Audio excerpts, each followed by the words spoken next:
Hello student, welcome back to NKS academy. Guys, just previous video session में हम लोग different physical quantity की units और dimension लगा रहे थे, जिसमें आपने गाइज बहुत सारे डिफरेंट फिजिकल क्वांटिटी को सीखा था। उसकी जो फॉर्मूला थी उसको भी आपने देखा था। मैंने आपको बोला था कि हालांकि उसकी फॉर्मूला याद नहीं करनी है, जैसे जैसे आप आगे बढ़ेंगे वैसे वैसे खुद आपको वो चीज़ें मिलेंगी, तो वहाँ पे याद खुद ब खुद हो जाएगा। बट गाइज, यूनिट और डायमेंशंस निकालने के लिए डेफिनेटली उसका कुछ ना कुछ तो फॉर्मूला हमें पता रहना चाहिए। तो मैंने आपको बहुत सारे फिजिकल क्वांटिटी दिया और उसके एक पॉसिबल फॉर्मूला हो सकती है, मैंने उसे आपको बताया और फिर उसके हेल्प से यूनिट और डायमेंशन हमने निकाल लिया।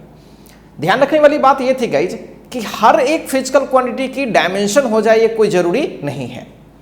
बहुत सारी ऐसी फिजिकल क्वांटिटी होती है जिसकी यूनिट भी होती है, डायमेंशन भी होती है। बहुत सारी ऐसी फिजिकल क्वांटिटी होती है जिसकी यूनिट तो होती है बट डायमेंशन नहीं होती है, जिसमें आपको एक मिला था एंगल, जो कि लास्ट वाली थी। तो गाइज, अब आज आगे बढ़ते हैं और जहां तक नंबरिंग की बात है तो शायद हमने 18 नंबर तक कर लिया था। आज हम लोग 19 नंबर से स्टार्ट करते हैं। दो तीन ऐसी फिजिकल क्वांटिटी है जिसके यूनिट्स और जिसके डायमेंशन, बेसिकली डायमेंशन आपको याद रहने चाहिए, जिसमें मैंने आपको स्पीड बताया था, एक्सेलरेशन बताया था, फोर्स बताया था, वर्क या फिर एनर्जी बताया था। तो ये जो 4 या 5 क्वांटिटी है गाइज, इसका आप हमेशा याद रखें, यूनिट्स एंड डायमेंशन। तो बेसिकली आप डायमेंशन याद रखें तो यूनिट्स ऐसे भी याद रहेगा। तो चलिए गाइज 19 नंबर करते हैं और उन्हीं सब चीज़ों को कंटिन्यू करते हैं। तो चलिए गाइज, फोर्स से बनने वाला कुछ और फिजिकल क्वांटिटी लेते हैं, और फोर्स से बनने वाला और फिजिकल क्वांटिटी में गाइज आता है टॉर्क। नाम जरूर आपने सुना होगा, टॉर्क। इससे आपने वेक्टर में सुना है टॉर्क, ठीक है। बट अभी टॉर्क को हम लोग डिफाइन ज्यादा नहीं करेंगे, बस टॉर्क की एक फॉर्मूला लिखने की कोशिश करेंगे और उस फॉर्मूला के हेल्प से हम लोग उसके यूनिट्स और डायमेंशन निकालेंगे। तो चलिए गाइस देखते हैं। जहां तक टॉर्क की बात है तो टॉर्क जो होता है वो होता है फोर्स इनटू परपेंडिकुलर डिस्टेंस, ठीक है। फोर्स इनटू बस फॉर्मूला याद रखेंगे। टॉर्क का फॉर्मूला होता है फोर्स इनटू परपेंडिकुलर डिस्टेंस, बस हमें ये समझना है। अब ये परपेंडिकुलर डिस्टेंस कहां से होगी, ठीक है, क्या होगी, कैसे होगी, कुछ नहीं समझना, बस सिंपल आप चाहे तो F इंटू एच लिख सकते हैं। अब गाइस, इतने से हम इसका यूनिट तो लिख ही सकते हैं, फोर्स का न्यूटन और इसका मीटर।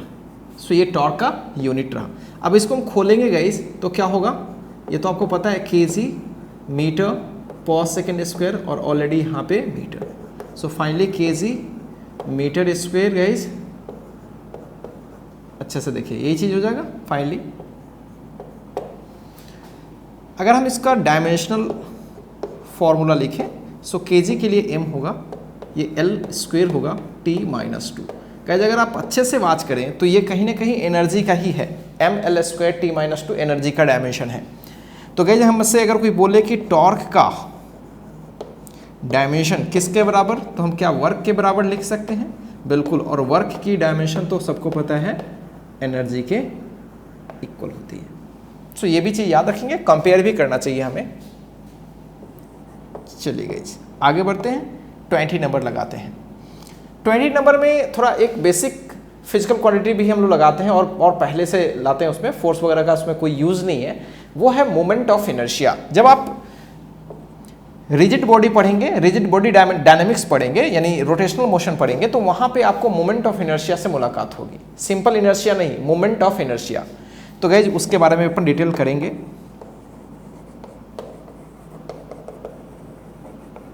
सिंपली हम लोग आई से डिनोट करते हैं, सिंपली, ठीक है। तो इसका फॉर्मूला होता है मास इनटू डिस्टेंस स्क्वायर।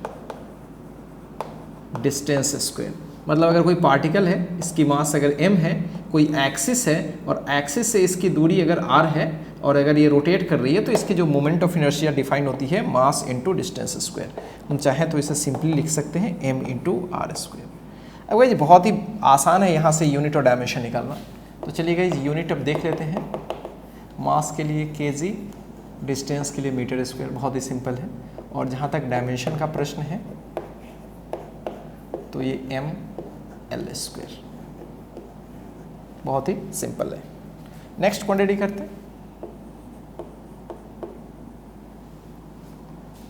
अब गाइस जो नेक्स्ट क्वांटिटी है वो है एंगुलर वे में, है ना। जैसे अभी हमने एंगल के बारे में थोड़े दिन पहले चर्चा करा था कि एंगल का डायमेंशन क्या होगा, एंगल की यूनिट क्या होगी।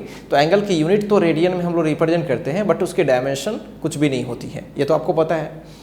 अब गाइस एंगल, अगर कोई पार्टिकल, थोड़ा समझने की कोशिश कीजिएगा कि अगर कोई पार्टिकल ऐसे से घूम रही है, जैसे मान लीजिए कि मेरी पेन ऐसे से घूम रही है, रोटेट कर रही है, इसके टिप को गौर करें तो क्या इसकी टिप लगातार एंगल बना रही है? हाँ, पूरे मान लीजिए कि 5 सेकंड में वो यहाँ से यहाँ ऐसे चली गई, अभी इस लाइन से ऐसे चली गई, 90 डिग्री की एंगल बना ली 5 सेकंड में। तो गाइस एंगल रेट, एंगल के चेंज करने का भी रेट होता है, डिस्टेंस के कवर करने का रेट को बोलते हैं हम लोग स्पीड। याद करें, speed, rate of change of distance with respect to time, पढ़ेंगे आगे भी आप। तो guys rate of change of distance is known as simple speed. Similarly rate of change of angle is known as angular speed. Rate of change of angle, अगर कोई particle घूम रही है और किसी पर्टिकुलर पॉइंट के अबाउट लगातार angle change कर रही है तो, और उसमें कुछ टाइम लग रहा है, तो एंगल डिवाइडेड बाय टाइम को बोलते हैं एंगुलर स्पीड। तो हम लोग सारा कुछ एंगुलर वे से भी करने वाले हैं। एंगल का कर चुके हैं हम लोग, अभी हम लोग करने वाले हैं एंगुलर स्पीड। सिंपली इसे हम लोग ओमेगा से डिनोट करते हैं, और ये होता क्या है, तो एंगल सबटेंडेड यानी एंगल रोटेटेड कह सकते हो बाय टाइम टेकन, या इसको बहुत बार हम लोग एंगुलर डिस्प्लेसमेंट भी कहते हैं बाय टाइम टेकन। गाइस बहुत ही आसान है, फिर इसका यूनिट कर लेते हैं। एंगल का क्या होगा, रेडियन, तो ये हो गया रेडियन पर सेकेंड। लेकिन देखा जाए डायमेंशनल एनालिसिस में, गाइस डायमेंशनल फॉर्मूला में, तो रेडियन एक्चुअल में कोई यूनिट नहीं है जिस टाइप का मीटर वगैरह होता है, राइट। तो रेडियन को हम लोग डिनोट नहीं करते, बट गाइस यहाँ सेकंड तो है ना, तो 1 बाई क्या होगा, सेकंड के लिए टाइम आ जाएगा, तो इस तरह से t की पावर -1। तो ये हो गया एंगुलर स्पीड का डायमेंशनल फॉर्मूला, क्लियर है। अब एक होता है ना एंगुलर एक्सेलरेशन होता है,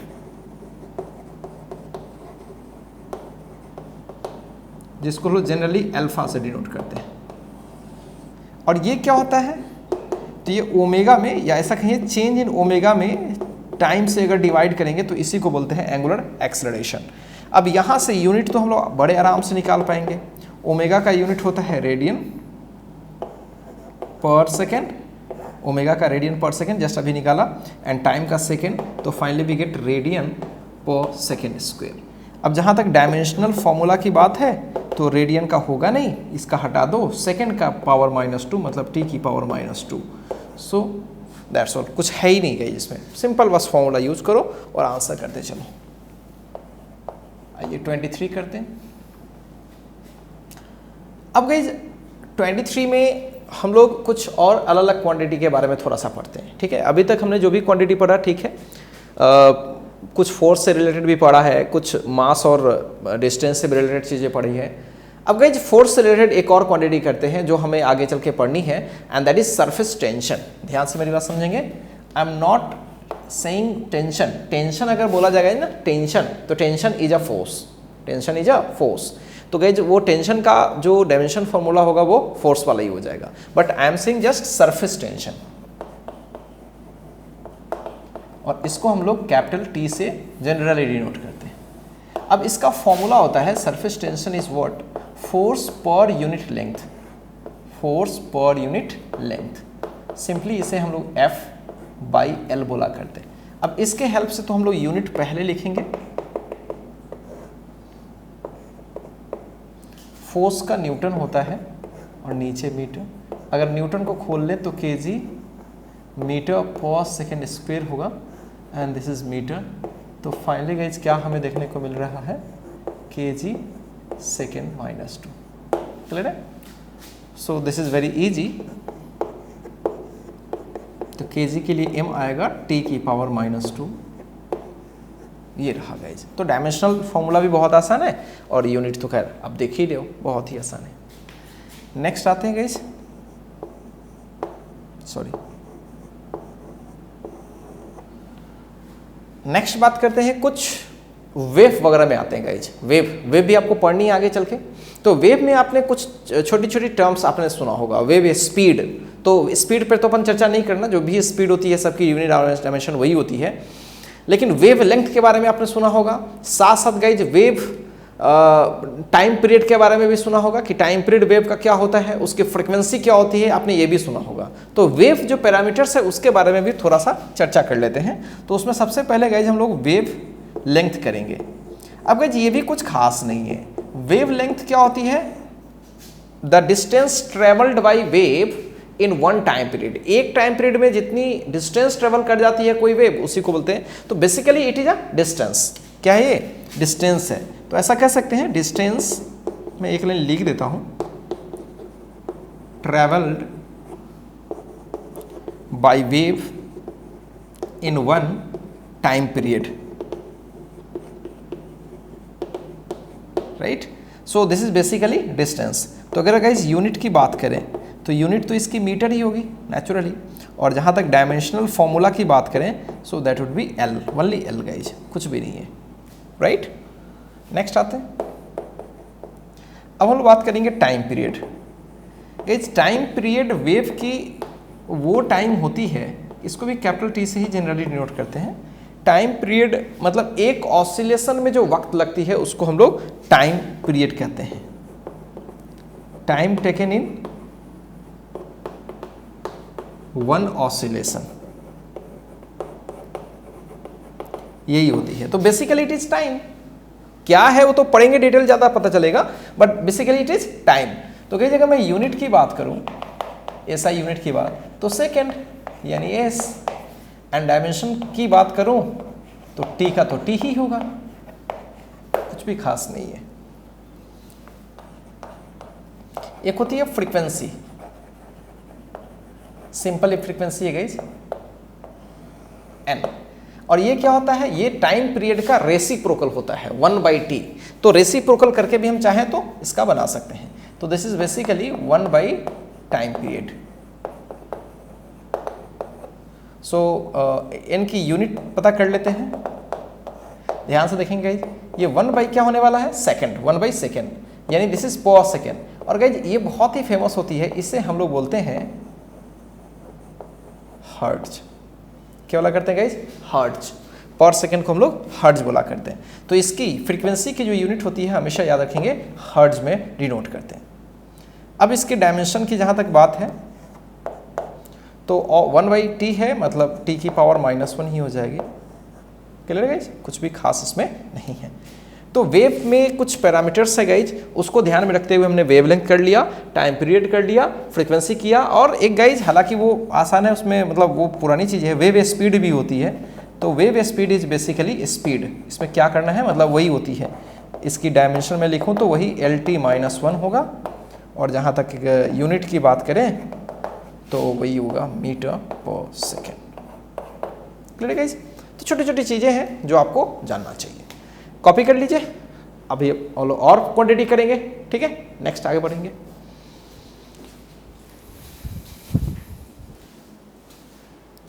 चलिए गाइस आगे बढ़ते हैं और कुछ और छोटी छोटी क्वांटिटी को लिखते हैं। अब गाइस थोड़ा अंदर में जाते हैं। ग्रेविटेशन जब आप पढ़ेंगे तो ग्रेविटेशन चैप्टर्स में बहुत सारे टर्म्स आएंगे, जिसमें एक टर्म तो ग्रेविटेशनल फोर्स आएगा, तो फोर्स का तो आपको पता पड़ ही गया।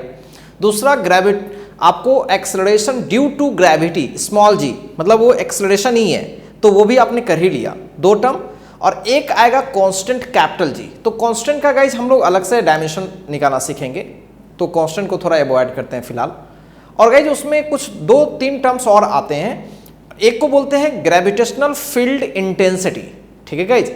एक होता है ग्रेविटेशनल पोटेंशियल और एक होता है ग्रेविटेशनल पोटेंशियल एनर्जी। तो गाइज एनर्जी है तो एनर्जी का तो हो ही जाएगा, फोर्स हो गया, एनर्जी हो गया, स्मॉल जी हो गया, कैपिटल जी हम लोग बाद में कर लेंगे। 2 टर्म और बचते हैं, एक ग्रेविटेशनल फील्ड इंटेंसिटी और एक ग्रेविटेशनल पोटेंशियल। तो उन दोनों टर्म को कर लेते हैं। डिफाइन बहुत नहीं करेंगे, बस नॉर्मल सा फॉर्मूला लिखेंगे और आगे बढ़ेंगे। तो चलिए गाइज अभी हम लोग करने वाले हैं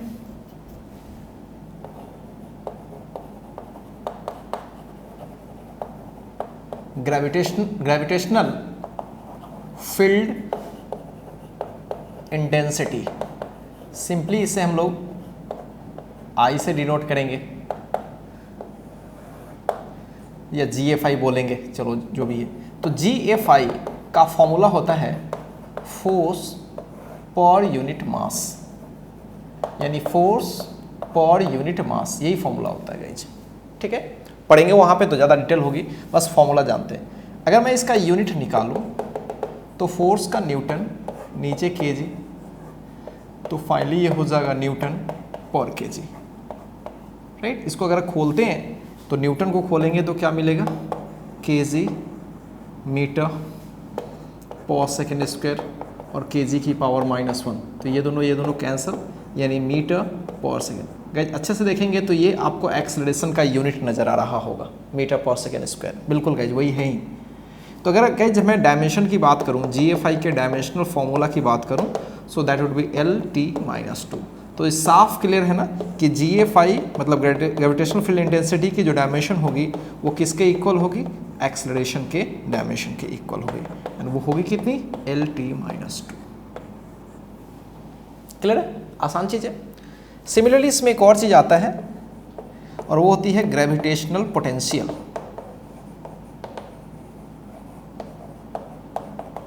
नया नया नाम है आपके लिए, डोंट वरी गाइज, इसको हम जनरली भी से डिनोट करते हैं। और ये जो भी होती है ना, वो होती है work done by per unit mass, यानी दिस इज W/m। ठीक है गाइज, थोड़ा सा एक बात फील करेंगे, आपको हमेशा याद रहेगा गाइज, जब इसको हम लोग इलेक्ट्रोस्टैटिक्स में करते हैं तो यहाँ पे हो जाता है इलेक्ट्रिक फील्ड इंटेंसिटी, और इलेक्ट्रोस्टैटिक में फोर्स पर यूनिट मास के जगह पर यूनिट चार्ज Q हो जाता है। वहाँ पे हम पढ़ेंगे, अभी तुरंत पढ़ लेंगे, इलेक्ट्रोस्टैटिक पोटेंशियल। और इलेक्ट्रोस्टैटिक पोटेंशियल में या इलेक्ट्रिक पोटेंशियल में वर्क बाई मास ना होकर के वर्क बाई क्या होगा, चार्ज होगा। मतलब यहाँ जो मास पे बातें हो रही होती है वहाँ पे चार्ज पे बात कर रहे होते हैं। तो गाइस फॉर्मूला बस यही होता है, इसका थोड़ा सा चीज बदल जाता है, मास की जगह पर चार्ज हो जाता है। तो ध्यान इस बात का रखिएगा, तो मुझे लगता है आपको बहुत आसानी होगी समझने में। अगर मैं यूनिट की बात करूं तो ग्रेविटेशनल पोटेंशियल की जो यूनिट होगी, ऊपर तो जूल है नेचुरली और नीचे केजी, तो फाइनली ये हो जाएगा जूल पर केजी। और गाइस अगर मैं इसको खोलूं जूल को, तो जूल तो आपको पता है ना वर्क का है, वर्क का mL²T-2, m का मतलब केजी, L² मतलब मीटर स्क्वायर, और T-2 मतलब सेकेंड की पावर -2, और ऑलरेडी केजी की पावर -1, तो ये और ये कैंसिल, तो फाइनली ये हो जाएगा m² s की पावर -2। तो ये गाइस हो गया यूनिट। क्लियर। अब डायमेंशनल फॉर्मूला आपको निकालनी है, वो तो साफ दिख रहा है गाइस, कहीं ना कहीं m² है, तो L²T-2, इस तरह से हम देख सकते हैं, आसान है। अब इन्हीं दो चीजों को गाइस हम लोग इलेक्ट्रिक फील्ड में चलते हैं, मतलब इलेक्ट्रिक फील्ड इंटेंसिटी हम लोग बात करेंगे। लेकिन गाइस उसमें एक छोटी सी चीज की जरूरत पड़ेगी, and that is electric charge. तो सबसे पहले इलेक्ट्रिक चार्ज को समझ लेते हैं। आपने इलेक्ट्रिक चार्ज जरूर पढ़ा होगा, Q होता है, एंड Q का फॉर्मूला होता है I × T, या फिर I का फॉर्मूला पढ़ा था Q/T, तो Q will be I times of T, ये फॉर्मूला होता है। ये सब हम लोग 10+2 में डिटेल पढ़ेंगे। अब इसके यूनिट की जहाँ तक बात है, तो ये होता है एम्पियर, पता ही आपको, और ये होता है सेकंड, तो एम्पियर सेकंड। बट गाइज इसको हम लोग कूलम बोला करते हैं, बहुत ही फेमस है कूलम, जिसको कैपिटल C से डिनोट करते हैं। ठीक है, तो एम्पियर सेकंड भी बोल सकते हैं, बट ये कूलम बोलते हैं। अब जहाँ तक इसकी यूनिट डायमेंशनल फॉर्मूला की बात है, सो करंट के लिए हम लोग जनरली A यूज करते हैं, A यूज कर लिया, एंड T, तो गाइज यहाँ पे T, पहले T यूज किया, m0 L0 T की पावर 1 A की power 1। So this is the dimensional formula. Next बात करते हैं जिसके बारे में अपन चर्चा कर रहे थे, वो है electric field intensity, just gravitational field की तरह। इसको जनरली गाइज E से डिनोट करते हैं। तो E का जो फॉर्मूला होता है वो तो आपको पता पड़ ही गया, फोर्स पर यूनिट मास के जगह per unit charge. So this is F/Q। बस गाइज रटा नहीं मारते, बस फॉर्मूला समझ लो, ठीक है, वहां पढ़ोगे तो समझ में आ जाएगा। अब इसके हेल्प से आप यूनिट लिखो। फोर्स का होगा न्यूटन, नेचुरली न्यूटन तो हो गई, और चार्ज के लिए कूलम, तो ये हो जाएगा न्यूटन पर कूलम। अब गाइज इसके डायमेंशन की बात है तो न्यूटन, ऐसा करते हैं ना फोर्स, ऐसा इस बार थोड़ा सा बना लेते हैं पूरा अच्छे से। फोर्स का तो हमें पता ही है, क्या पता है, mLT-2, और चार्ज का भी AT करा, वो भी तो हो जाएगा। सो mLT की पावर -3, क्लियर है गाइस, -3 और A की पावर -1। तो ये आपका डायमेंशनल फॉर्मूला हुआ इलेक्ट्रिक फील्ड इंटेंसिटी का, ठीक है। सिमिलरली इलेक्ट्रिक पोटेंशियल होगी, राइट। तो चलिए नेक्स्ट करते हैं।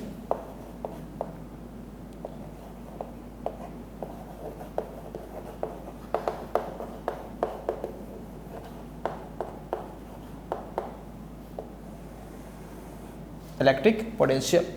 अब इलेक्ट्रिक पोटेंशियल की जहां तक बात है तो वो होती है work per unit charge. Definition ये नहीं है गाइस, डेफिनेशन कुछ और है, बस फॉर्मूला है इसलिए मैं वर्क बाई चार्ज लिख रहा हूं, ठीक है। डेफिनेशन अभी आपको समझ में भी नहीं आएगा जो चीजें हैं। यूनिट पॉजिटिव चार्ज को इन्फानाइट से किसी पॉइंट पे लाने में जो वर्क होता है, तो अब इसको थोड़ा अभी नहीं समझ पाओगे, बाद में करेंगे, वो तो आपको पता ही है। यूनिट कर लेते हैं, वर्क का तो पता ही है ना, जूल, नीचे कूलम, और गाइस जूल पर कूलम का एक विशेष नाम है जिसे वोल्ट बोला गया है, कैपिटल V, राइट। याद रखेंगे, ऐसे जूल पर कूलम भी बोलो, कोई प्रॉब्लम नहीं है। डायमेंशनल फॉर्मूला की जहां तक बात है, वर्क का तो पता ही है, एक बार पूरा लिख देते हैं। वर्क का होता है mL²T-2 and this is AT। अब mL²T-3, ठीक है, क्लियर है गाइस, कुछ भी खास नहीं है, बहुत ही इजी चीज है ये, ठीक है। अब आगे चल के गाइस आपने पढ़ा भी होगा EMF ऑफ ए सेल, है ना, electromotive force, EMF of a cell, ये भी पढ़ा होगा। तो गाइज ये कुछ नहीं है, मतलब ये दरअसल EMF एक प्रकार का पोटेंशियल डिफरेंस ही है, मतलब ये एक प्रकार का पोटेंशियल ही है, या यूँ कहें पोटेंशियल डिफरेंस ही है, इसलिए इसको अलग से कुछ करना नहीं है। इसकी यूनिट वोल्ट ही होगी, जस्ट ऊपर, और जहाँ तक EMF या साइलेंट से डिनोट करते हैं जनरली, इसके डायमेंशन की बात है तो वो पहले जैसी होगी, mL²T-3 A⁻1। गाइज मुझे याद नहीं है, मैं देख के लिख रहा हूँ ऊपर से, राइट, मुझे याद नहीं है, और याद रखना भी नहीं है गाइज, कब कितना याद रखोगे, बस फॉर्मूला याद है गाइज, अब भी बना लिया फटाफट। क्या मेरी बातें गेट कर रहे हो? तो ये चीज़ है गाइज। तो इलेक्ट्रिक करंट में गाइज और भी बहुत सारी है, जैसे आपने इलेक्ट्रिकल रेजिस्टेंस का नाम सुना होगा, चलिए मैं उसका भी आपको बता देता हूँ, आपको फील आ जाएगी, क्योंकि ये तो आपने पढ़ा है ना, रेजिस्टेंस तो पढ़ा है आप लोगों ने, कंडक्टेंस रेजिस्टेंस का उल्टा होता है ना, तो रेजिस्टेंस R होता है ना, तो R का फॉर्मूला गाइज बहुत सारा होता है, राइट, लेकिन हम लोग ये वाला यूज करेंगे, V/I वाला, ज़्यादा बेटर है। V जहाँ पोटेंशियल डिफरेंस है, और गाइज अभी पोटेंशियल का यूनिट और डायमेंशन निकाला, तो ये तो पता है ना आपको, यूनिट निकालेंगे गाइज, तो इसका होगा वोल्ट और इसका होगा एम्पियर, जिसको वोल्ट पर एम्पियर बोल सकते हैं, लेकिन ये फेमस नहीं है गाइज, इसके जगह पर जो फेमस है साइमन ओम का नाम है, तो ओम, ओमेगा से जनरली डिनोट करते हैं, क्लियर है। तो ये रहा इसकी यूनिट। जहाँ तक डायमेंशन का प्रश्न है तो वो अब आप खुद कर सकते हो, V/I है ना, अब खुद से देखेगा, V का डायमेंशन हमें अभी निकालना सीखा, देख के लिखते हैं गाइज, mL²T-3 A⁻1, और नीचे ऑलरेडी करंट है, मतलब A ही होगी, सो mL²T-3 और A⁻2।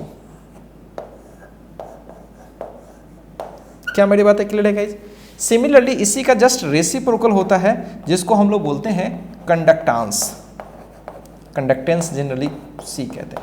अब ये कुछ नहीं है, ये 1 क्या है, R, राइट, तो कुछ नहीं करना, बस इसकी डायमेंशन में डायरेक्ट लिख देता हूँ, बस इसको पलट के लिख देते हैं guys, m⁻1, l⁻2, t⁻3, a⁻2, so this is your answer. तो गाइज ये सब कुछ ऐसे चीज़ें हैं जो आपने ऑलरेडी पढ़ा है 10th में, बट उसकी डायमेंशंस आपको शायद पता ना हो, लेकिन आप छोटी छोटी चीज़ों को अगर समझ लेते हैं, वोल्टेज को समझ लेते हैं, तो आप इससे निकाल पाएंगे। गाइज इलेक्ट्रिक पोटेंशियल या वोल्टेज मतलब पोटेंशियल डिफरेंस, इन सब का डायमेंशन यही होता है ना। कहीं भी पोटेंशियल डिफरेंस भी हो, अगर यहाँ पे मैं लिख देता हूँ, कहीं पे अगर आपसे पोटेंशियल डिफरेंस भी बोल रहा जाता हो, जिसको सिंपली पीडी बोला करते हैं पोटेंशियल, उसका भी आप यही करेंगे। क्लियर है? कॉपी कीजिए इसको, आगे बढ़ेंगे फिर हम लोग। चलिए गाइस आगे बढ़ते हैं और कुछ और फिजिकल क्वांटिटी की डायमेंशन हम लगाते हैं। तो अभी तक हम लोगों ने 35 तक कर लिया था, आगे बढ़ते हैं 36। अभी हम लोगों ने गाइस चार्ज पढ़ा है, पोटेंशियल पढ़ा है, उसी से एसोसिएटेड एक और फिजिकल क्वांटिटी होती है, जैसे आप आगे की क्लास में पढ़ेंगे 10+2 में, कैपेसिटी उसको कहते हैं, या फिर उसे कैपेसिटेंस बोलते हैं, सी से डिनोट करते हैं कैपेसिटेंस। और इसका फॉर्मूला होता है Q/ΔV। डेल्टा भी मतलब पोटेंशियल डिफरेंस। अब इसकी यूनिट की जहां तक बात है, चार्ज का कूलम होता है, पोटेंशियल डिफरेंस का वोल्ट, अभी आपने देखा है। तो कूलम पर वोल्ट को हम लोग फैराड बोलते हैं। अभी इसकी ज़रूरत नहीं है, बस पढ़ रहे हैं तो लिख दे रहा हूं मैं, फैराड बोलते हैं, राइट। डायमेंशन आपको मेन समझना है, पीछे से थोड़ा आप देख लेंगे चार्ज की क्या डायमेंशन होती है और डेल्टा भी की क्या, पोटेंशियल की क्या डायमेंशन होती है, ठीक है। तो कहिए अगर थोड़ा बहुत अगर आपको याद है, फॉर्मूला याद है, तो उससे भी आप चाहो तो बना सकते हो। देखो मैं कैसे बनाता हूँ इसको। मेरे को चार्ज डेल्टा भी मतलब पोटेंशियल डिफरेंस का फॉर्मूला पता है, वर्क बटे चार्ज, याद होगा। चार्ज ऊपर चला जाएगा तो ये हो जाएगा Q²/W। बस गई इतना पता है, तो अब इसी से आप कर लेंगे, क्योंकि Q तो बहुत फेमस है, IT याद ही रहेगा, और W का तो आपको पता ही है। तो देखिए गाइस कैसे हम निकालते हैं। चार्ज का होगा 80, स्क्वायर कर लेंगे, नीचे आते हैं वर्क का होता है mL² T-2। क्लियर है? और फाइनली ये हो जाएगा, m ऊपर चला जाएगा, l भी ऊपर चला जाएगा, T⁴ और a का 2।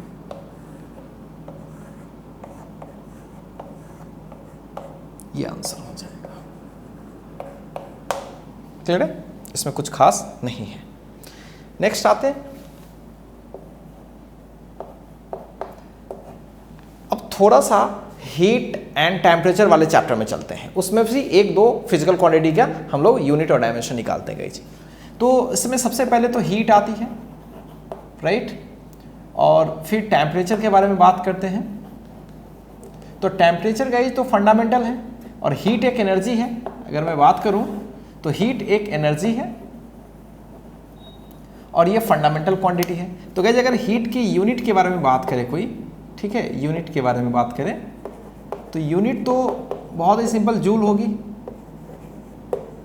कैपिटल J से डिनोट करेंगे, या कैलोरी भी अलग यूनिट, फिलहाल मैं ऐसा यूनिट की बात मैं कर रहा हूँ। तो गाइस अगर मैं डायमेंशन की बात करूँ, डायमेंशनल फॉर्मूला की बात करूँ, तो सिंपली वही होगी जो एनर्जी की होती है। और टेम्परेचर की जहाँ तक बात है, तो चूँकि ये फंडामेंटल है, पता ही आपको, इसकी यूनिट जो ऐसा यूनिट होती है वो होती है केल्विन, कैपिटल K से डी नोट करते हैं इसे। और डायमेंशनल फॉर्मूला में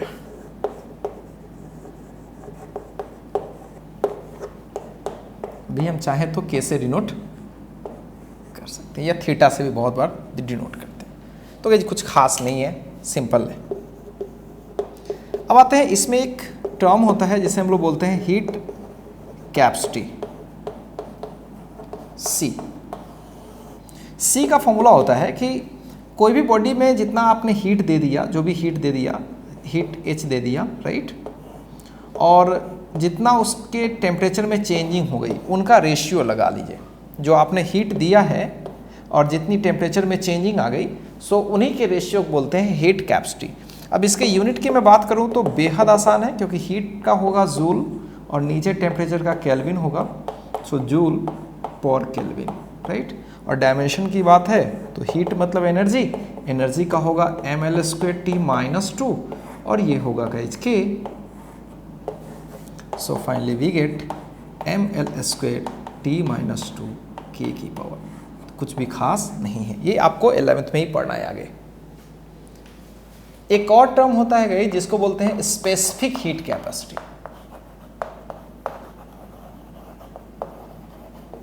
स्पेसिफिक हीट कैपेसिटी जिसको सिंपली हम लोग S से डिनोट करते हैं, राइट। और ये S जो होती है वो heat capacity per unit mass. अगर हम इसको और अच्छे से लेके तो this is delta H by delta T, बिल्कुल, और नीचे M ही रह जाएगा। तो चाहे तो हम इससे यूनिट और डायमेंशन दोनों निकाल सकते हैं। अगर हम यूनिट के बारे में बात करें तो दिख रहा है डेल्टा H मतलब जूल, नीचे मास के लिए केजी, सब ऐसा ही लिख रहे हैं, और ये केल्विन। तो फाइनली ये हो जाएगा जूल पर केजी पर केल्विन।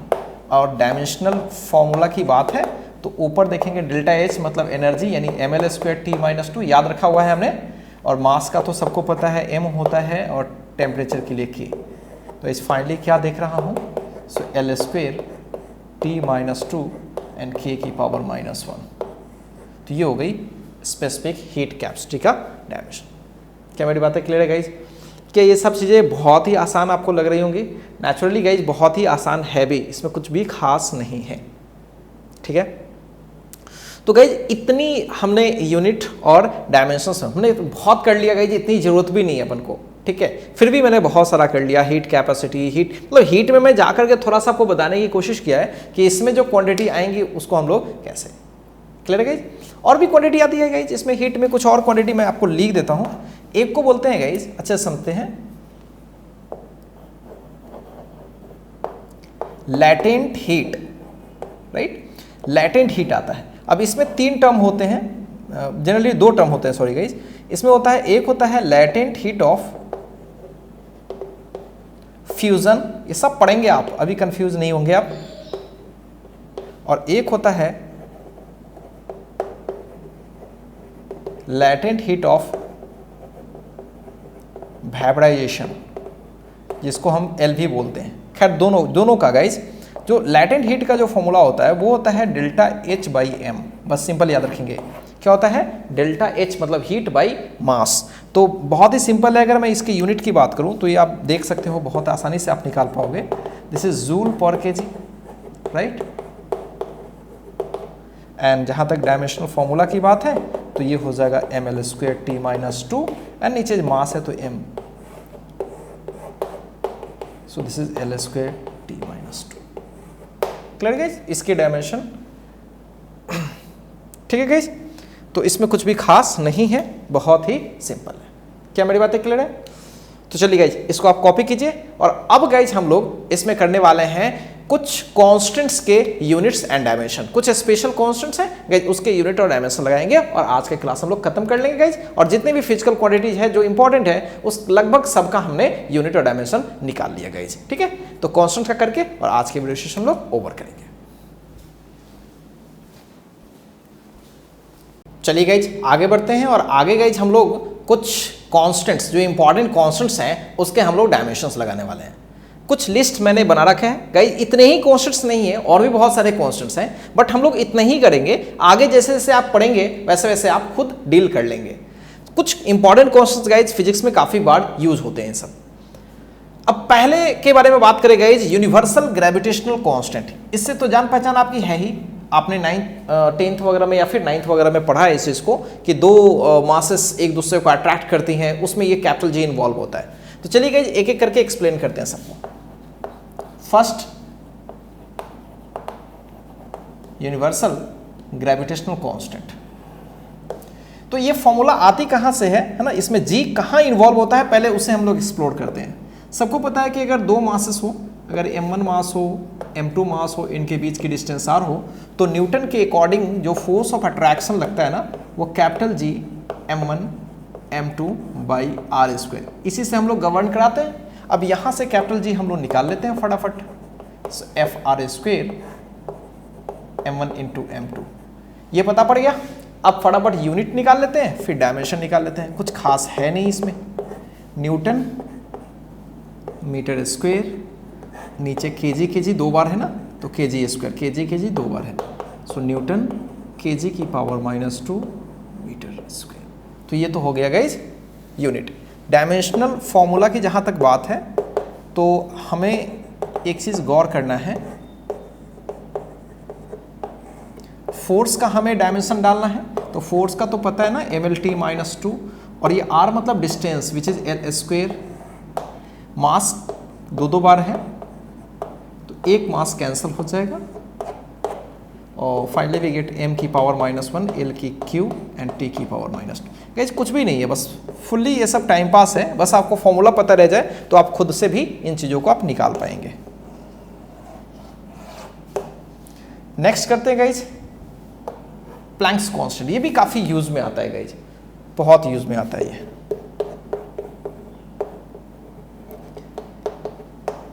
प्लैंक्स कांस्टेंट जो होती है उसे हम जनरली h से डिनोट करते हैं, और ये आती कहाँ से है, तो हमें बस h को ढूंढना है कि कौन ऐसा फॉर्मूला है जिसमें h इन्वॉल्व है। तो आप पढ़ेंगे प्लैंक्स के अकॉर्डिंग एक फॉर्मूला दिया गया था एनर्जी को लेकर के, तो E equals h into new, ये फ्रीक्वेंसी है गाइज, न्यू मतलब फ्रीक्वेंसी, आप चाहे तो ऐसे भी लिख सकते हैं hf। तो यहां से h मैं निकालूं, so energy divided by frequency, ठीक है। अब इसकी मैं यूनिट जरा लिख लूं, यूनिट तो दिख रहा है ना, ये जूल है, और नीचे फ्रीक्वेंसी का 1/सेकेंड होता है, जिसे हम हर्ट्ज भी बोला करते थे, 1/सेकेंड, तो ऊपर चला जाएगा तो जूल इंटू सेकेंड, बहुत ही फेमस है गाइज, जूल इंटू सेकेंड, ठीक है। और जूल इंटू सेकेंड से ये भी पता पड़ रहा है कि ये वर्क यानी ml² t-2 और सेकेंड के लिए t यूज कर लेंगे तो इसका हमें डायमेंशन भी पता पड़ जाएगा। सो गाइज यहीं पे हम ले कर लेते हैं, तो ये हो जाएगा ml² t-2 और सेकेंड मतलब time, so finally we get ml² t-1। बहुत ही आसान है। चलिए अब सी करते हैं। सी भी गाइज बहुत इंपॉर्टेंट है, and this is coefficient of viscosity.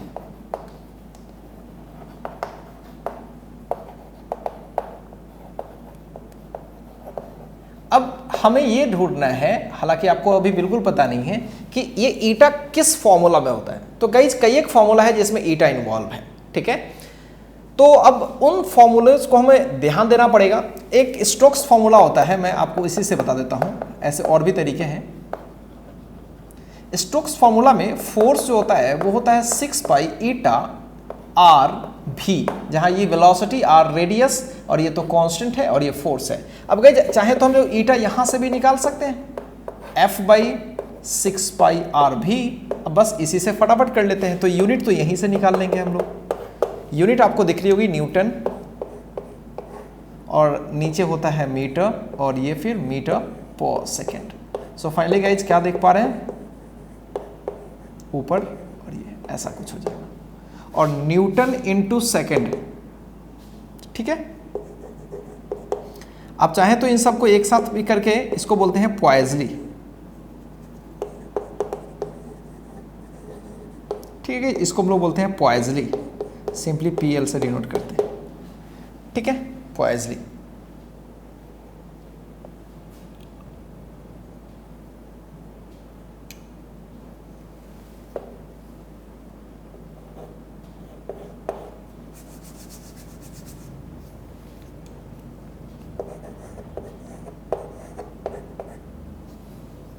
अब इसके डायमेंशन की बात करें, अब डायमेंशन में गाइज कुछ भी नहीं है, ऊपर फोर्स है, नीचे आर है, भी है, और कांस्टेंट का तो कोई यूनिट और डायमेंशन होता नहीं है ना, 6 पाई एक नंबर है, तो बहुत ही सिंपल है। फोर्स का क्या हो जाएगा, जरा ध्यान से देखें, सॉरी, ml t-2, फोर्स का तो मैंने याद करवा रखा है आपको, 6 पाई होगा नहीं, रेडियस मतलब लेंथ होती है, और v का मतलब LT-1,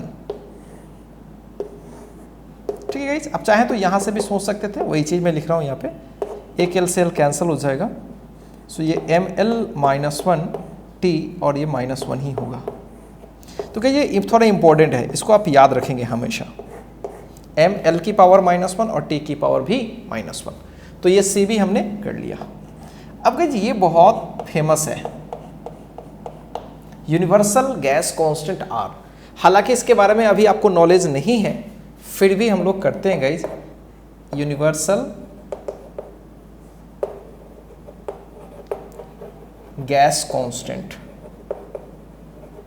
विच इज कैपिटल। अब हमें देखना पड़ेगा कि किस फॉर्मूला में होता है। तो ये एक फॉर्मूला होता है PV इक्वल्स nRT, याद रखेंगे, PV इक्वल्स nRT। आगे पढ़ेंगे, यहाँ ये नंबर ऑफ मोल्स होती है, ये R वही गैस कांस्टेंट, T जहाँ टेम्परेचर होती है। तो क्या यहाँ से हमें यूनिट भी पता पड़ जाएगा और यहाँ से हमें डायमेंशन भी पता पड़ जाएगा। अगर यूनिट की बात करें तो सबसे पहले R हमें निकालना चाहिए, so this would be PV by RT, NT। तो प्रेशर का क्या होता है, आप प्रेशर का यूनिट तो पता ही है ना, न्यूटन पर मीटर स्क्वायर, या पास्कल भी लिख सकते हो चाहो तो आप, ठीक है गाइस। लेकिन एक बात मैं आपको बताऊं, थोड़ा चलिए मैं आपको बनाता हूं फिर, न्यूटन पर मीटर स्क्वायर चाहे तो हम लिख सकते हैं, और वॉल्यूम को आपको पता ही ना, पर नहीं वाली मीटर क्यूब होगा ये, और नीचे आते हैं नीचे नंबर ऑफ मोल्स को हम लोग मोल लिख पाएंगे, और टेम्परेचर के लिए केल्विन लिख पाएंगे। अब पूरे से कट जाएगा तो ऊपर बचेगा न्यूटन इंटू मीटर। अच्छे से देखेंगे गाइस, इसमें कुछ चीज़ें सीखने वाली है। और न्यूटन इंटू मीटर पता है ना, न्यूटन इंटू मीटर जूल को बताता है ना, तो जूल, और नीचे हो गया मोल और केल्विन। तो गाइस इसको हम लिख सकते हैं ना, जूल पर केल्विन पर मोल। तो याद रखेंगे, ये चीज़ इंपॉर्टेंट है, जूल पर केल्विन पर मोल। न्यूटन इंटू मीटर जूल कैसे हो गया, ये चीज़ मैंने आपको बता रखा है, एक बार पीछे से चीज़ों को देख लेंगे। तो गाइस ये हो गया इसका डायमेंशन, बहुत यूनिट, ये बहुत इंपॉर्टेंट है। अब इसके डायमेंशनल फॉर्मूला पे बात करें तो गाइस डायमेंशन फॉर्मूला भी कुछ खास नहीं है, आपको यहीं से दिक्कत हो जाएगा। अब जूल देखते ही आपके दिमाग में रहोगे सर पक्का एनर्जी है। हाँ गाइज, तो एनर्जी है तो क्या करें, फटाफट देखो, ml² T-2, टाइम पास नहीं करते, डायरेक्ट लिख लिया। के तो के ही है, और मोल के लिए गाइज या तो डायमेंशन में हम लोग मोल भी यूज कर सकते हैं, ठीक है, या म्यू भी जनरली यूज करते हैं। जनरली म्यू भी बहुत बार लोग यूज करते हैं, तो ये आपकी मर्जी, आप क्या यूज करते हो, ठीक है। तो ये रहा आपका डायमेंशन। क्या मेरी बातें क्लियर है? अब गाइस ये तो हो गया। अब आते हैं रिफ्रैक्टिव इंडेक्स।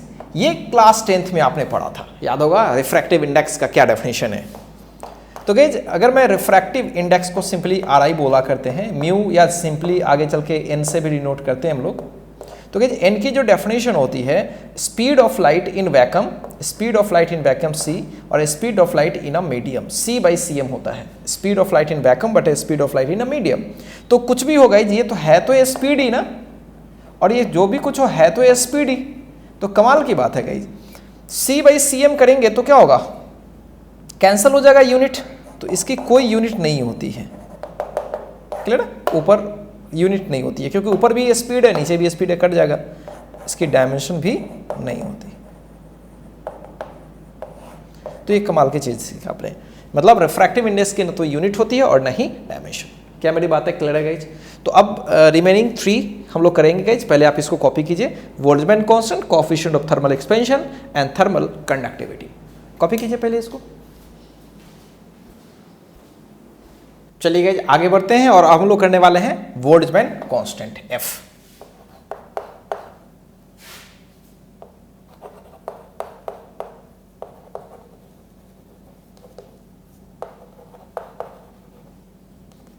बोल्ट्जमैन कांस्टेंट कहां इन्वॉल्व है पहले ये पता करना पड़ेगा। तो एक फॉर्मूला होती है काइनेटिक एनर्जी, गैस मॉलिक्यूल की काइनेटिक एनर्जी, उसमें ये फॉर्मूला इन्वॉल्व होता है, और उसकी फॉर्मूला होती है 3/2 kT। यही फॉर्मूला याद रखिएगा, काइनेटिक एनर्जी इक्वल्स 3/2 kT। अब गाइस ये मेरे को पता है तो K तो बहुत जल्दी निकाल पाएंगे, right. Boltzmann constant K will be kinetic energy 2/3 kinetic energy divided by T। बहुत आसान है, एनर्जी है ना, पहले तो यूनिट कर लेते हैं फटाफट। काइनेटिक एनर्जी का क्या होगा, ये तो नंबर है, नंबर को थोड़ी देर के लिए हटाते हैं, ऊपर होगा जूल और नीचे केल्विन, तो ये हो जाएगा जूल पर केल्विन। गाइस बहुत आसान है।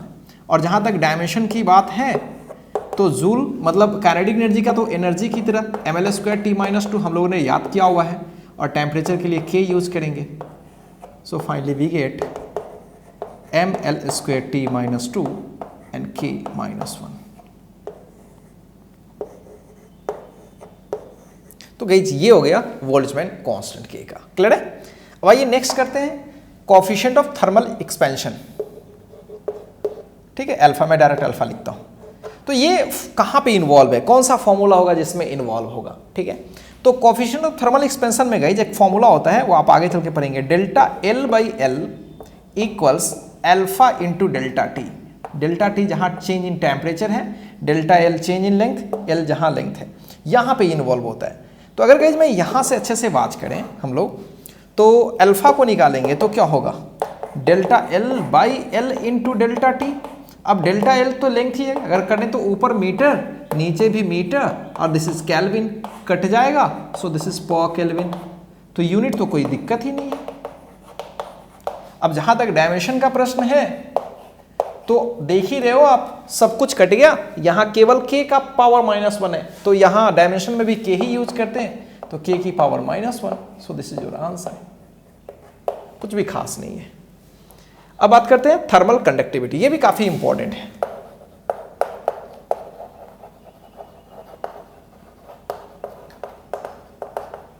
इसको भी k से डिनोट करते हैं। अब हमें यह पता करना है कि ये किस फॉर्मूला में इन्वॉल्व होता है, ठीक है, ये चीज हमें समझना पड़ेगा। तो क्या एक फॉर्मूला होता है हीट का, ठीक है, जिसमें एक फॉर्मूला होता है Ka, यहाँ पे चेंज इन टेम्परेचर होता है, राइट, और यहाँ पे टाइम होता है, और यहाँ पे L होता है। ये फॉर्मूला आपको पढ़ना है, हीट में डिटेल पढ़ना है। फिलहाल अपन केवल देखते हैं कि K कहाँ इन्वॉल्व है। तो ये हीट हो गई, ये लेंथ हो गई, ये डेल्टा टी टेम्परेचर डिफरेंस हो गई, and this is time and this is K।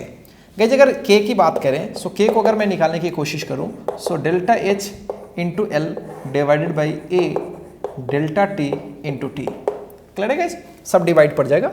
तो फटाफट करते हैं, इसका यूनिट पहले कर लेते हैं। डेल्टा H के लिए जूल यूज कर सकते हैं, L के लिए मीटर, नीचे एरिया के लिए मीटर स्क्वायर, गाइस ये एरिया है ना, ये एरिया है।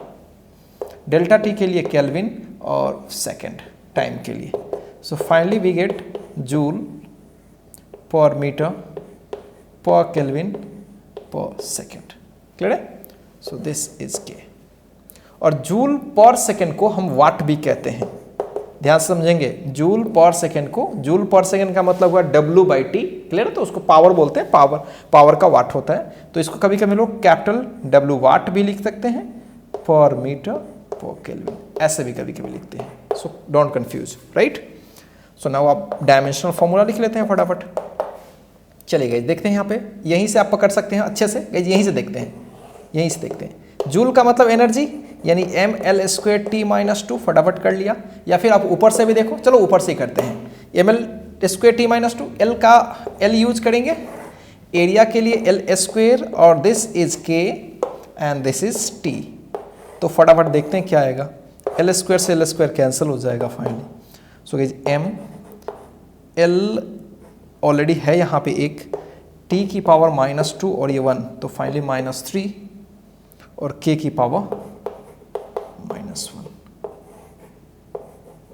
तो इस तरह से K का डायमेंशनल फॉर्मूला ये मिल गया।